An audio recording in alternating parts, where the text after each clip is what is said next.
bukan levelnya dokter. Kamu tidak tahu menahu tentang skincare. Kamu tidak tahu menahu tentang bagaimana mafia skincare ini sudah membodohi masyarakat Indonesia bertahun-tahun. Ya, ratusan miliar mereka sudah ambil uang masyarakat. Yes. Ya. Apakah dokter akan takut dengan preman-preman Ambon yang kalian bawa? Ini ya, udah sampaikan kecil buat dokter. Mau di depan mata aja dokter hadapin. Iya. Nggak ada takutnya. Jadi kalau kalian ingin menjatuhkan mental dokter dengan mendatangkan preman-preman, dokter akan takut tidak sedikit. Enggak. Wallah, tidak ada ketakutan. Dan kalian akan tercengang dengan fakta yang akan dokter sampaikan. Nah, Untuk minum pun mereka nggak diperbolehkan Bang Sunan. Itu petugas Badan POM. Jadi jangan ya sampai ada fitnah ke Badan POM, pertama ngepost. Kamu nggak ngerti apa-apa, tiba-tiba kamu bilang bahwa Badan POM itu bla bla blanya. Badan POM itu tidak lulus.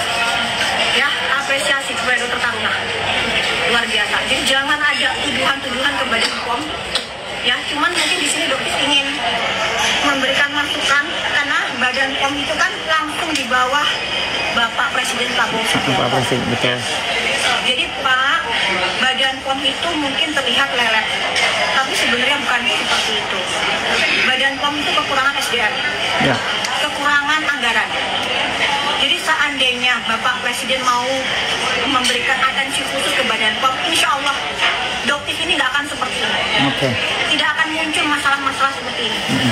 Begitu. Karena dokter ini melakukan uji lab pun secara pribadi, dari uang pribadi. Jadi kalian ya, ini dokter ngomong sampai bergetar. Bagus. Karena akan Keren banget temen gue dokter. Untuk dokter Mamski 1000% akan mendukung, mensupport dan selalu menyuarakan apa yang sudah diperjuangkan oleh Doktif, karena Mamski merasakan apa yang Doktif perjuangkan ini memang betul-betul untuk kita semua. Doktif itu sendirian, ya, tidak mewakili siapapun, tidak ada mengambil uang dari kita semua, dari masyarakat. Bahkan Doktif berani bertaruh apapun, nyawa sekalipun ya, dengan ancaman-ancamannya ya. Mamski tahu betul itu. Doktif mendapatkan ancaman, intimidasi, disamperin. Tapi dia nggak gentar, Doktif nggak gentar. Makanya Mamski akan selalu berpihak dan membantu mensupport Doktif tanpa bayaran apapun, tanpa bayaran apapun. Karena memang niat kita sama, visi kita juga sama. Kita pengen masyarakat, konsumen itu mendapatkan produk yang terbaik dan menghentikan siapapun yang berusaha untuk merugikan dan mengeruk keuntungan untuk pribadi, untuk diri sendiri, ya, untuk kelompok mereka sendiri. Hebat Doktif, dengan segala macam ancaman, dengan segala macam framing yang dibuat oleh mereka-mereka ini, tapi tidak ada satupun terbukti dan satupun yang bisa menjerat, ya, gak ada satupun yang mereka rencanakan, mereka planningkan untuk Doktif ini berhasil. Tidak ada satupun, tidak ada. Dan tadi pagi Mamski mendengarkan, melihat, menonton ya podcastnya Densu yang mengundang Fitri Sahuteru, Reza Gladys dan juga adik sepupunya Reza Gladys. Itu saya kok kayak ngelihat suatu drama ya, kayak lagi nonton drama gitu. Drama tapi yang pemain sinetronnya tuh bukan yang papan atas. Dari nangisnya, dari ceritanya tidak sinkron. Menjelaskan produk, memperlihatkan ke Densu, ini ada tanggal sekian membeli bla bla bla bla. Hello, kita udah lihat yang di pengadilan. Kamu bicara apa di pengadilan beda lagi sama yang di podcast. Kita lihat ini. Kita lihat ini. Ini aduh. Sebelum Mamski perlihatkan ke kalian, nih ada VT-nya. Oke, satu VT dulu ya. Yang ini guys. Kamu merasa produk kamu, Nih. kamu merasa produk kamu tidak bermasalah, kenapa kamu harus takut? Kan gitu pertanyaan masyarakatnya. Betul. Nah, kamu merasa produk Nih. kamu ada nggak di antara beberapa produk yang bermasalah? Ini. Ya, jadi aku jelasin. Jadi produk aku, alhamdulillah dari pertama sampai dengan detik ini nggak pernah ada yang bermasalah, dan produk aku Gak pernah ada yang bermasalah. Gak pernah ada yang bermasalah. Aduh doe.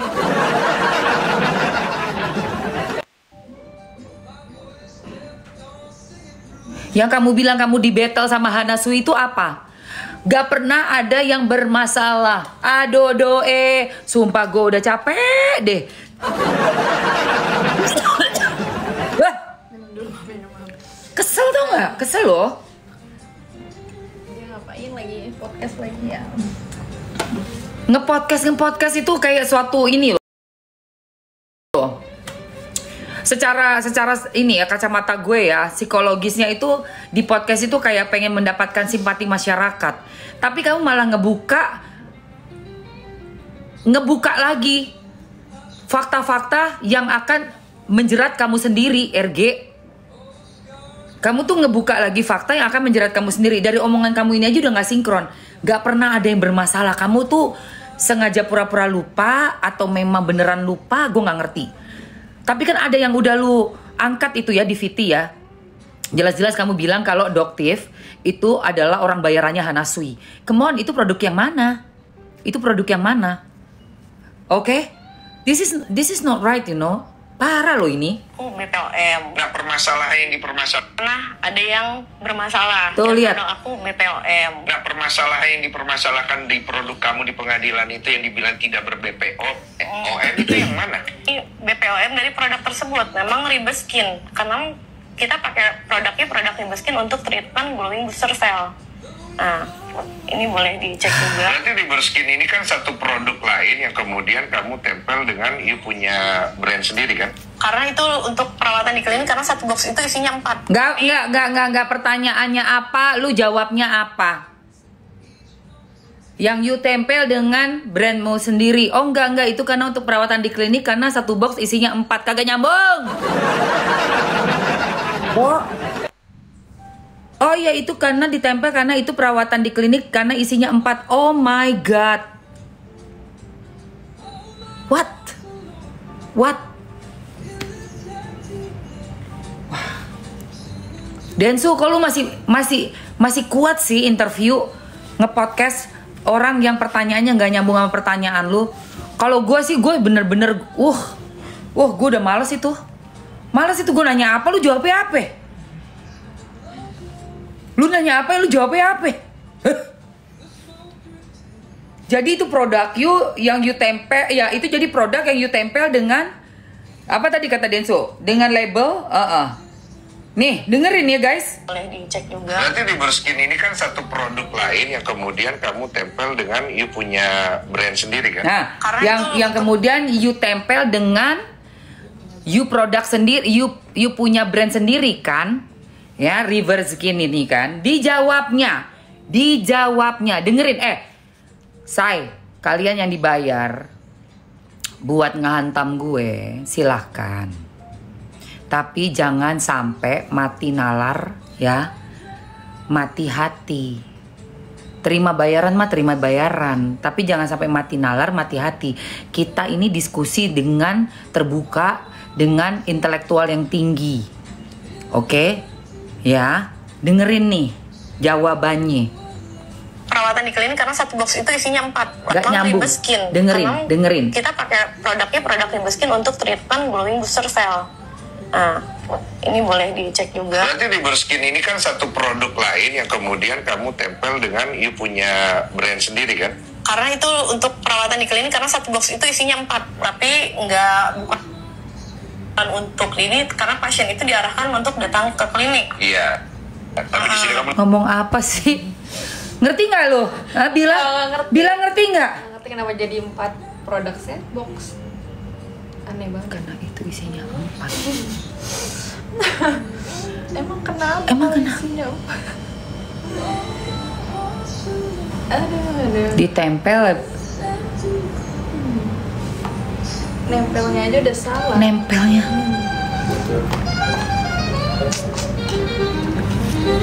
Astagfirullahaladzim, sumpah bila lucu banget. Mamski tuh mumet loh. Iya. Lihat kasus ini tuh mumet loh Mamski. Makin diperlebar terus ya Mama ya. Bukan diperlebar, dipelintir. Bukan perlebar. Nggak lebar sebenarnya. Itu tujuannya itu produk elu. Tapi dia tuh kayak ini tuh karena aku ada masalah di persona, ada yang BULLY gitu ya. Aku di BULLY. Ini tuh produk elu. Itu aja masih bisa digini-giniin. Mana tadi ya kunciran gue? Gue pakai kunciran gak sih? Lihat tuh, jadi ikutan mumet. Gue jadi ikutan. Gue ya. Astagfirullah, gue jadi ikutan mumet. Aduh. Gemes sih. Ini udah terlalu gemai.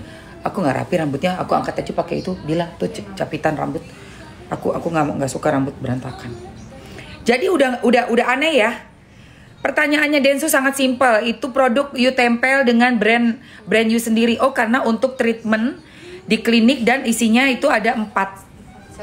Nggak masuk. Buat Mamski itu nggak masuk.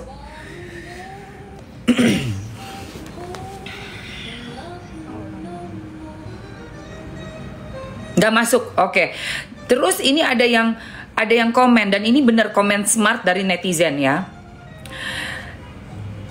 Jadi lihat nih.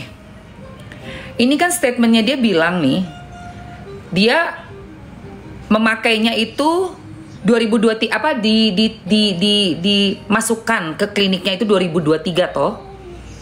Dan itu ternyata nggak berizin kan? Bener nggak? Dan BPOM sendiri mengumumkan di 2024. Lah berarti lu menjual yang nggak berizin dong? Kan logikanya gitu ya. BPOM ngumumin di 2024. Bener? Oke, catat ya. Lu bilang terakhir make di 2023 dan terakhir makainya itu bulan apa tuh? Terakhir memakai produk itu 2023 Mei. Berarti lu pada saat memakai itu memang nggak ada izin. Ini juga yang dipermasalahkan mungkin Densu agak miss ya, mungkin ya. Sebenarnya bukan soal BPOM-nya tapi menjual di ini loh. Waktu di pengadilan Nikita bilang e-commerce. Kayak platform-platform ya kita juga Tokped gitu ya, terus yang Oyen, nah yang itu yang dipermasalahkan. Kok bisa barang yang sangat berbahaya untuk orang awam kalau nggak tahu cara makainya, karena itu kan tajam ya, dijual bebas di e-commerce oleh si dokter. Oke, catat ini kata-kata gue karena gue orangnya kritis sekali loh. Gue melihat itu di pengadilan kata per kata, biarpun gue bukan lawyer. Tapi kalau aku sudah memusatkan perhatianku pada satu kasus, satu case, itu akan kupas sampai habis, layer per layer. Jadi ini bukan soal masalah BPOM saja, yang mana di tahun 2023 itu berarti nggak ada izinnya dong, karena terus BPOM mengetahuinya dan sudah merilis di 2024 kan, itu ditarik dari peredaran.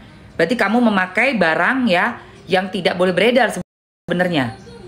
Apapun itu, gue nggak ngerti di belakangnya ada surat dari Menkes kayak apa kayak gue nggak ngerti. Intinya itu, tapi yang jadi poin khusus adalah di pengadilan, kenapa ini dijual di e-commerce?